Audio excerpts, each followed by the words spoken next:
Good morning. I'm Kate Stinchcombe-Gillies. Hello to those of you I know. Hello to those of you who I don't know. I'm a strategic communications consultant and I'm the founder of Coconut PR, which specialises in helping travel and hospitality brands do their storytelling. So you can imagine I have been at the front line of various crisis comm situations in the last couple of months now. And I've been helping lots of businesses get to grips with what to say and do, both in situations of crisis and unprecedented times, but also in what's for them the next phase. So it's definitely not business as usual for them and hasn't been for a few weeks. And I thought I'd come along today and help other businesses understand steps they can take, ways to think about their communications, because in these crazy, crazy times, some of us have very little to do, others of us have way more to do than we ever did before, and seeing the wood for the trees can be quite hard. So let me get this slideshow rocking and rolling.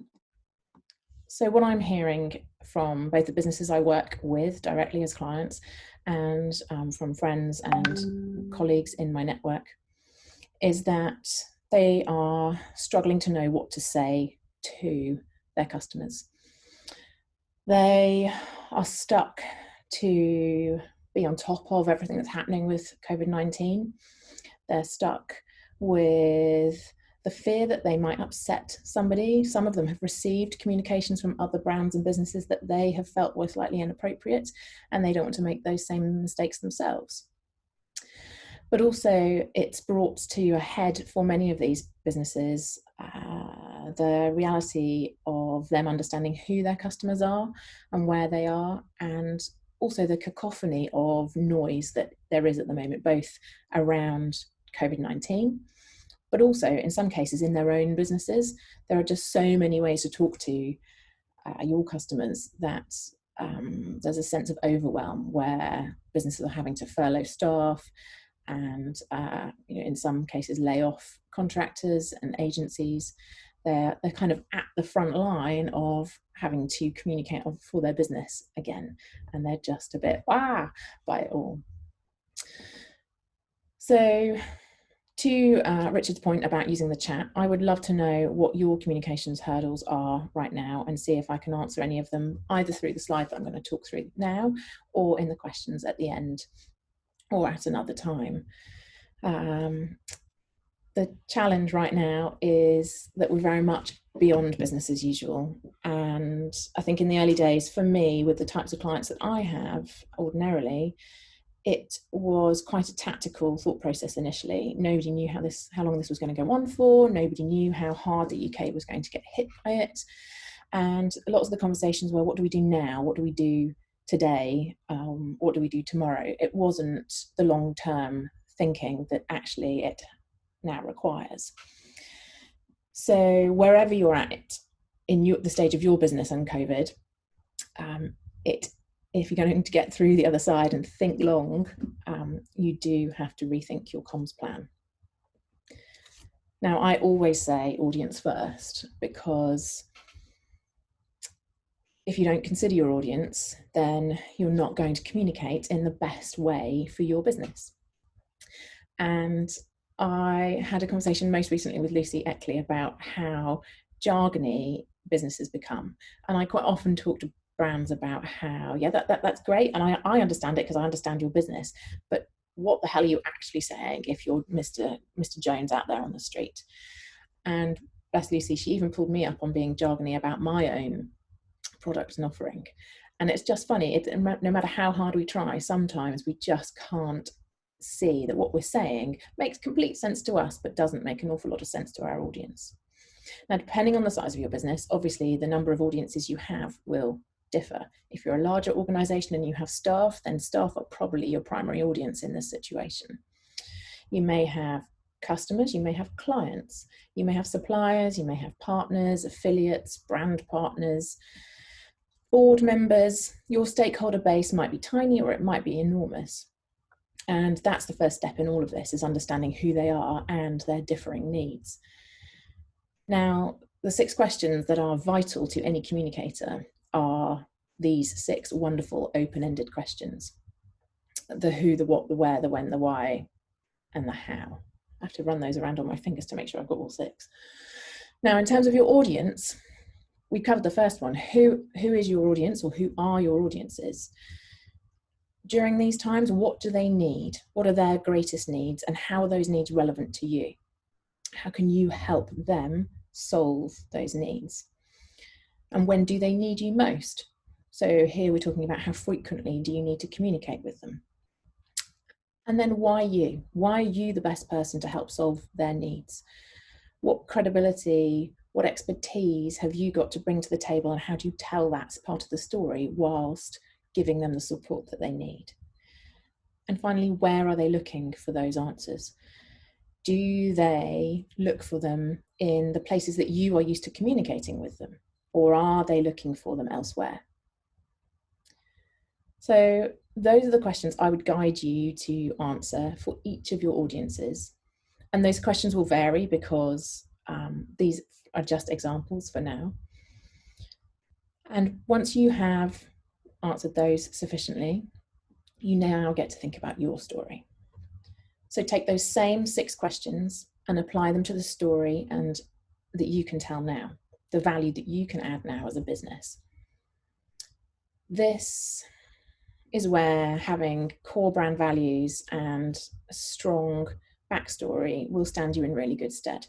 Because actually your core story doesn't have to change, but how you deliver it and how you make it relevant to your audiences is where the crux of this really lies. So who are you? In fact, have you ever told your audience who you are? That's your real backstory. How did you get into what you do? Who are the people in the team?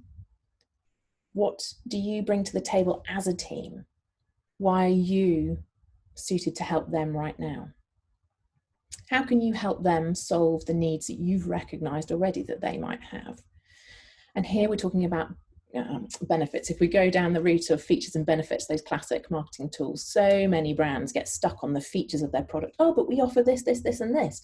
That's great. So what? I want to know the benefit of the this, this, this, and this to me. And right now, that's more important than ever. How can you solve the needs that you've recognized for your audiences? When are you most relevant to those audiences and those needs? And then without blowing your own trumpet too loudly, put it out there why you are a business or an individual worth listening to right now, and where they can access your offering. You can answer some of those things purely in the way that you communicate, and choosing to communicate proactively and delivering information in a way that helps them, whether that's helping them get clarity on some of the legal or financial things that are related to COVID-19, or whether it's about information to help them engage with your product better or buy your product more easily. You can demonstrate your expertise, your credibility, just by communicating. There's an amazing strength drawn by consumers, particularly in hearing from businesses. And it doesn't have to be authoritarian. It just has to be helpful and informative, and also simplistic and often concise. I'm going to talk through some specific examples of where I think brands are doing this really, really well. But the main point I want to touch on is the importance of keeping in touch. There is no greater thing to do right now. And I have been working with brands who are at both extremes of the spectrum. They have had to make really hard decisions around which marketing channels they keep on to reinforce and to actually secure the reputation of their brand, and which communication channels they solely focus on as a means of keeping in touch with their core customer. So depending on the type of business that you have, you might have this, it probably won't even be a niche, you'll have your core customer base. And in its simplest form, you might have existing customers, past customers, and prospects. But those are customers who are used to hearing from you, probably in quite a personable way, probably via email, And then you'll have a wider customer base or audience or network that you reach through either your website or through your social media channels. And depending on what you do and how you are affected by COVID-19 will depend which channels you choose to focus on. This is all part of reviewing your marketing calendar and auditing your outward-facing channels. So I imagine you have some kind of marketing plan in place. Yes, hope so. Quite often, a marketing calendar is based around industry events, seasonality, awareness days. And those things have most definitely shifted. The only thing that hasn't changed is the seasons. But the things we do during those seasons are most definitely different at the moment. So you're going to have to review what you were planning to talk about, where you were planning on talking about it, and how you were going to talk about it. And then whether we're talking about social media channels or third-party listing sites, wherever your brand has a presence somewhere else, i.e. on a platform that you don't own and aren't responsible for, you need to go and look at it. What does it say in your bio on that channel? Whatever it says, I would advise that it's worth reviewing that message to make it relevant to how your business is operating now and how it can help customers now. In order to deliver all of this and to keep in touch with your customers, you need to stay informed and current. And that's in a travel context, and say you're in charge of a destination or marketing a destination, or even your travel offering only happens in a destination. It's about staying on top of what's happening in that location so that when a customer asks, is it safe to travel to X? You can go, well, actually no, but this is what it's looking like right now. Or if you are helping people navigate the torrid financial questions right now, it's about staying in touch with whatever Rishi Sunak is saying and what is coming out of Downing Street each day. These are some really good examples, all emails, of where brands are doing a great job keeping in touch. I'm sure if any of you do online shopping or even have a supermarket loyalty card, you've had an email, if not a handful of emails now, from the CEO of that supermarket. I'm not brand loyal, sorry supermarkets, so I've had them from Ocado, I've had them from Tesco, I've had them from Asda, and I've had them from Sainsbury's. I like to shop around. They have changed from we're doing our best, please stop panic buying, to this is where we're at, these are the processes we've put in place, these are the things we're doing to keep you safe, and these are the things we're doing to support our key workers and our most vulnerable customers. So they're a really good example. Yes, there are massive organisations, but they are also really good examples of small changes, frequent communications, recognising the needs of their customers. This one in the middle is from the River and Rhone Museum, and I think it's a beautiful example of how a charity is adapting in these times. So if you've never been, it's a museum that relies on customers walking through the door and paying to get in and buying things in their shop and paying to get involved in exhibitions or workshops and the like and events. None of that can happen. And what they've done beautifully in this email is the subject line was, we're in the same boat. So it's spot on, but it's also very, very relevant to them. They have explained the situation and what they're having to do. They've talked about what's going on behind the scenes. There's a little bit of them, a little bit of personality and personableness in there. And then they've stressed how this is all going to affect them. And I think by that point, there's a real empathy from the reader in this email and for this business. So they felt that they can, at the end of that, put in a plea for fundraising and donations. And I think they've done it really, really nicely.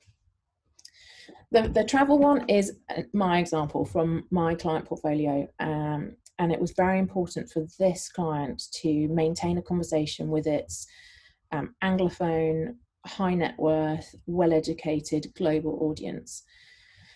Partly because it's an audience that expects intelligent interaction. And it was also an audience that's spending significant amounts of money to travel the world.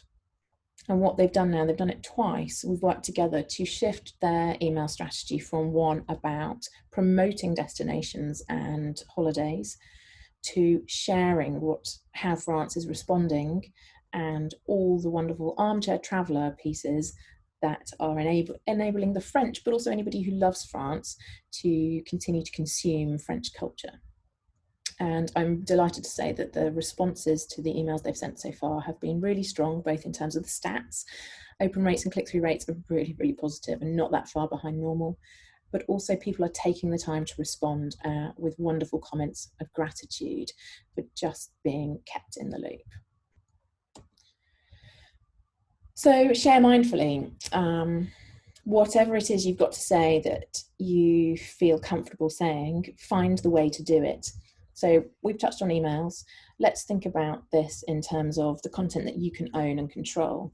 That's content on your website, it's content that you disseminate through your emails and you can handle responses on. To most extent, it's the content that you share on social media. But if you're in particularly if you're in the travel world right now, it's a difficult space to be in, because it's an easy, faceless place for people who are upset by the situation to get a bit shouty. So be careful how you play that ball game. Many of you, look, we're all here on Zoom, so many of you who are used to delivering things physically are now delivering them virtually. Whether it's a workshop, whether it's speed networking, whether it's virtual co-working, or just wine with the girls, which I'm looking forward to tonight, Zoom is playing into our hands beautifully. But you also have content that you've already created, whether it's written content, blogs, articles, downloads, white papers, imagery, video. You've got existing content. Use it. Use it to reinforce what you are great at, what your expertise is, how you can help others steer their way through to the other side. Quite often, this content is referred to as evergreen, meaning it's timeless. And quite often, quite a lot of the travel editors are talking about this, where they have a digital platform. So take somebody like National Geographic Traveller or Wanderlust. They have acres and acres of content, evergreen content about reasons to travel to Peru, or the best castles to visit in France, or the 10 things to see when you're next in Singapore. They're taking that wonderful swathe of existing content that's hugely valuable for them as long-term benefit from an SEO perspective, and they're finding ways to use it now, because as the things they can write about dwindle, they are finding value and purpose and hope in existing content. So all they're doing is they're finding the stuff that performs well anyway. They are tweaking the headlines to their articles as they see fit, and they are adjusting at most the opening paragraph and the concluding paragraph to make it more relevant to today's armchair traveller mindset. And it's an easy thing that you can do yourself. And in this mindfulness, just remember to be fluid, because it's for, I think, any age business, whether you're an agile startup or scale up who's just used to having an idea and running with it, or if you're a little bit older school in terms of the way your business runs and the technology platforms that you're on, and this whole remote working thing is a bit alien to you, you can do it. You've done it, you've started it, you're in there. So now it's about a fluid mindset and applying that to your comms as well as to the operations of your business. A few more examples here for you. Another lovely one from travel, not connected to me in any way, but they are doing quite a good job here of flicking from always selling holidays and cottages to reminding people what they're doing now, how they're keeping an interest in their destinations, and what they're doing on social media. So they're using an email to direct people to their social media. And further down on this email, they've come up with a lovely game where they're encouraging people to go onto their social media platforms and use emojis to describe the next holiday that they want to go on. And the company is going to try and guess what this holiday is. So it's a really clever way to get people onto their social media platforms in a positive way, pushing down any negativity that they've had in recent weeks, and forcing, if you like, the brand to engage and forcing the user to engage, so that what they'll get is a really nice outcome on their social media platforms, playing perfectly to the algorithms as well. Topster, Oxford-based kids book review website, pivoting to just help parents and kids get more out of all this time that they have on their hands. It is what I describe Topster as the TripAdvisor of kids book reviews. It's brilliant, and Georgina has set up this, in terms of staying on top of what's going on, she's brilliantly serving up a list every evening of what's happening the following day for kids to engage with related to books, whether it's somebody reading a book, somebody drawing illustrations from a book, books to listen to, different types of this, that, and the other. And it's, that is placing a huge demand on her, but it's hugely valuable for the parents and the kids that are receiving her emails or following her on social media. And then I've got to stick a big brand in here just to show how they shifted. So Innocent is a great example of a brand that had a core brand values, great sense of humour. And prior to these posts here, they were just sharing new brand packaging.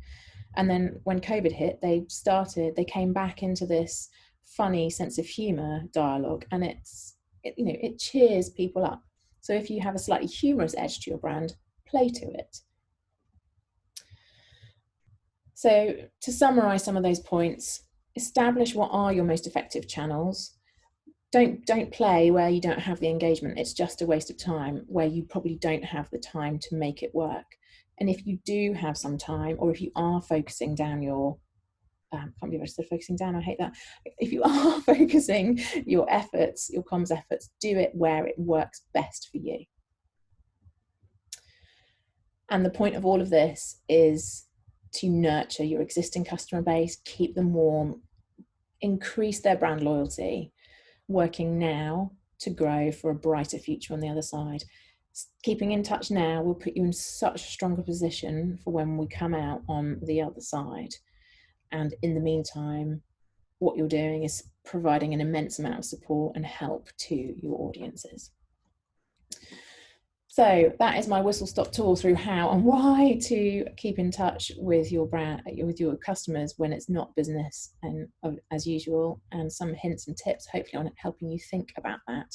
I'm here for the next few minutes. If you've got questions, you can come and find me anytime, either on LinkedIn, through the B4 group, or find me on Instagram and Twitter. I'm here to help. I hope you have learned something useful today. Thank you, Kate. I'm back with you. You got me there? I've got you. Excellent. Apologies for abandoning you. Have we got any questions from anybody? I've not seen anything in the chat function so far. Can I maybe just ask a question? I'm not sure whether you addressed this in your presentation, Kate, because I missed a good 15 minutes, so I'll catch up later. But you're saying about how companies can, well, Lucy's got a question. Actually, let me just ask mine quickly, Lucy, and I'll bring you in. How companies can ensure that they're not buying loyalty, but grabbing loyalty from their customers, doing things in a positive way. Is it easy to spot where that's done disingenuously? It is, but I think at the moment the spectrum is quite broad and there's not a lot in the middle. I think brands are either doing something really positive and they're doing it well, or they're doing it so badly that they're being called out for it. The bit in the middle is where people are not doing much at all, and therefore they're not being recognised for it either. Okay, brilliant. Lucy, we've got a question. Lucy Eckley from Build Your Brand. Hi, Kate.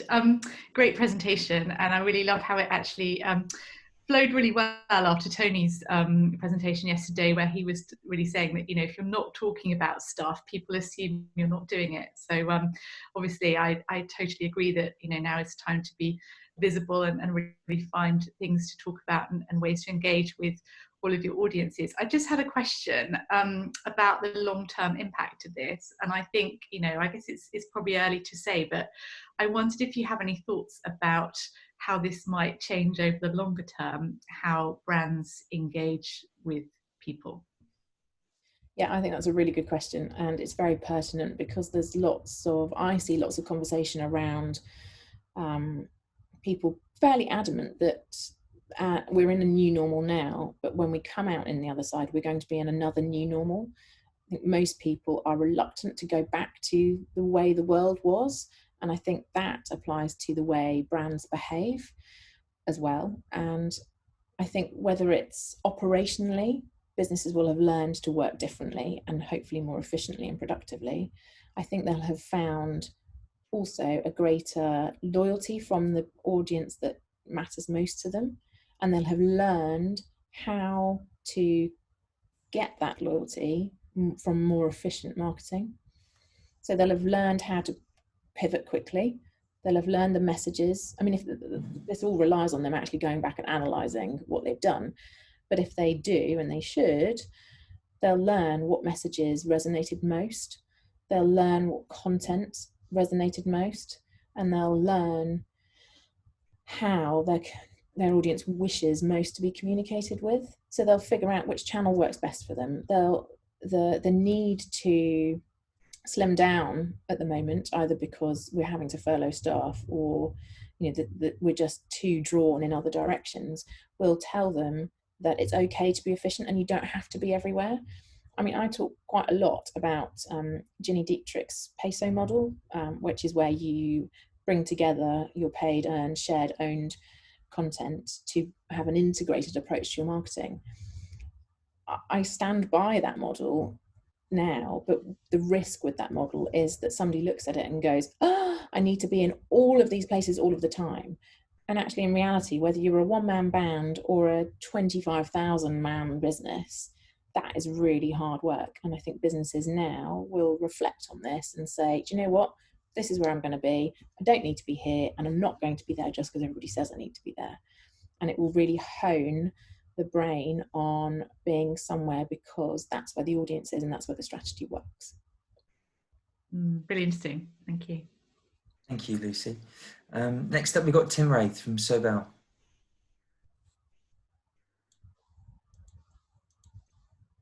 Maybe we don't.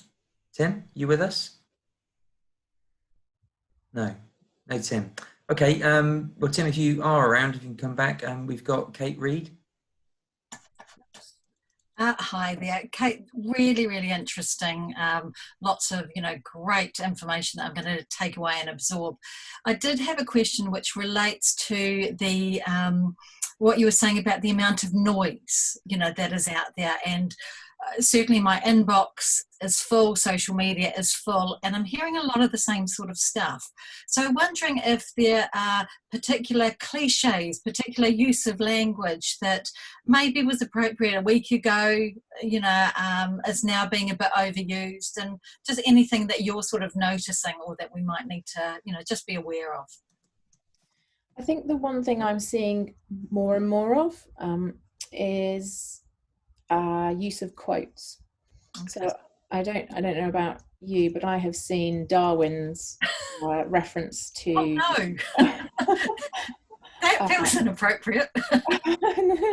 I've just seen quite a lot of people using the survivors are those who adapt. Okay. Reference.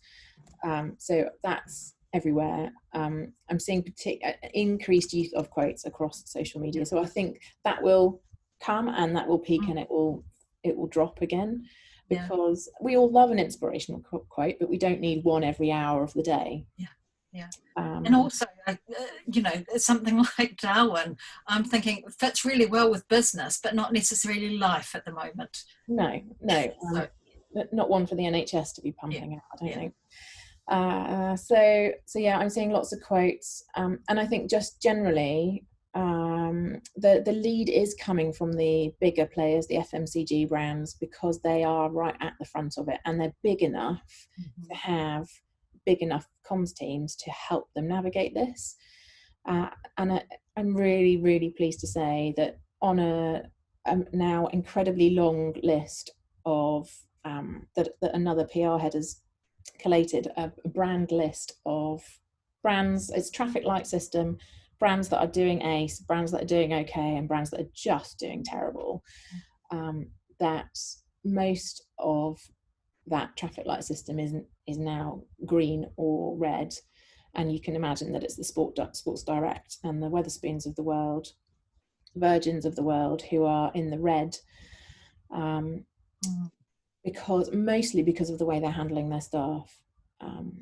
And then the travel industry is struggling because they either can or they can't handle refunds, or they can or they can't persuade people to postpone rather than cancel. So everybody's having to be quite fluid with dealing with what's the bombshell today and what's this week's big headline. And I think as we go on, the space between those headlines will be more drawn out. We've gone through and every day there being something new. And we're very much, I think, now in the hopeful phase. So the conversation and the news agenda is slightly more speculative in a hopeful way, and brands are starting to shift a bit more towards that. So the news will do the same, and it will flip from just being, say, armchair travel to planning for later in the year. Great, really helpful, thank you. Thanks for the question. Okay, thanks for the question. Sorry, we've run over a little bit, but hopefully you can hang on in there for the last question. I don't know if anybody else has got one, but if you do, maybe Kate could hang on afterwards to answer that. If that's okay, Kate? Yeah, sure, I'm here. So Tim, are you with us now? Yeah, can you hear me? Brilliant, yeah, I got you now. Yeah, it's more of an observation really about the way that we are trying to sort of give a message from a charity point of view. That obviously we need support, but also we're aware that a lot of the people who do want to support us can't at the moment. So what we're trying to do is just try and keep out there, and it's more visibility we seem to be focusing more on than just the fundraise. We want to fundraise if we can, but we do have reserves to help us along a little bit. But it's more getting that subtle message, especially from a business point of view. Businesses want to support us, but we don't want to annoy businesses either. And it's a very narrow, it's a very thin line between getting businesses to encouragely, want to do something for us and then annoy them. So we're just trying to give, it's probably a similar message to what you were saying, trying to talk about other things apart from how to support Sober House. And I think that's what we've been trying to do, really. Yeah, and I think Sober House as an organisation is a great example of doing the keeping in touch, but you're also a great example of how you were in a prime position before this happened, so that you had worked to create a really sound support base. You had good brand values and good brand presence, and people understood your story. So you're in a lovely place to continue the conversation. Yeah. And you and I talked about the conversation that you have. I think, back to Lucy's question, almost, it's the brands or the businesses that haven't invested in their storytelling and their marketing to date who will be slightly up a tougher creek, as it were. And may have their eyes more opened by this. Thanks, Kate. Brilliant, thanks Tim. Looks like you've got a bit of cooking to do over the weekend, judging by the books behind you. I'm cooking on Sunday for other people actually in town. I don't want to start showing off about my good works, but looks like you're in the cooking section. Look at my book. Yes. Actually, can I make a plug for something very quickly? Go on then. On Monday, I'm running a half marathon around the garden. Wow. Fantastic. It's great, isn't it? Well, cooking. Well, I'm cooking on Sunday. It's always giving me grief, this guy. Come on, you're talented. Well, you're stalking us, Tim. It's great to see you again. Sorry. I enjoyed it. No, it's brilliant. It's been really good. It's been fantastic. Really Maybe you could do one for us one day. I could do. Yeah. What about our new local MP about our Shadow Chancellor? What she do? But if you can get one, then please do. Yeah, fantastic. Excellent. Well, thank you, everybody. And thank you, Kate, again, for another superb presentation. We'll be sending over, with Kate's permission, your slides. Is that okay, Kate, later on today? Definitely. Yeah, brilliant. And with the video, which I'll certainly be watching because I missed half of it. And then any other questions that you've got for Kate, as per her last slide, you've got her contact details, which we'll put on the email also. Just a couple of things from us. If you can pull up the screen there, thank you. So we've got our community support pages on the website that many of you will be familiar with. We've got our B4 90-day membership, free, no obligation for anybody that you know, or if you're not a current B4 member, that you want to take advantage of, just to get access to these sessions, which after the end of April will be gated to B4 members only. So you can still get access, you just need to be a B4 member on that 90-day free trial. And if you want to convert to a B4 membership after that, then great, you don't have to. Then we've got more B4 Lives coming up next week. We don't have one tomorrow, but next Tuesday we start with John and Mandy from UHR. We've got one every day for the rest of that week. We're starting with 2 on a few of the days next week. You can register at the website as you've done so for today's. And then you've got the videos of past talks, which you can see there. Click on, watch the video, and Kate's will be up there within the next couple of hours. Just a quick plug for the team. Thanks to Lorna, Rob and Keith, Abby and Ed for their support for everything that we're doing. Been really, really useful and helping us to pivot our business. So thank you. Tonight at 5 o'clock, we've got speed networking. Still got about 4 places left on that. So for B4 members, if you want to come on, give 90 seconds about how you're coping, what sort of advice you can give to other businesses. Make a blatant offer if you want. It's a difficult space in which to do so at the moment, but maybe just a gentle offer how to engage with other businesses, then please see that as an opportunity to do so. Tell a joke, recommend a good book, good film, bottle of wine. I'm sure after Kate's night this evening, she might have a few bottles of wine to recommend. And then we've got Spider on Saturday, who's giving us life hacks for optimal performance. So that's all from us today. Have a great Easter. Maybe see you Saturday. If not, we'll see you back next Tuesday for John and Monday, and more talks next week. Thank you very much again, Kate, and to everybody for joining us. Thanks, Kate. Take care.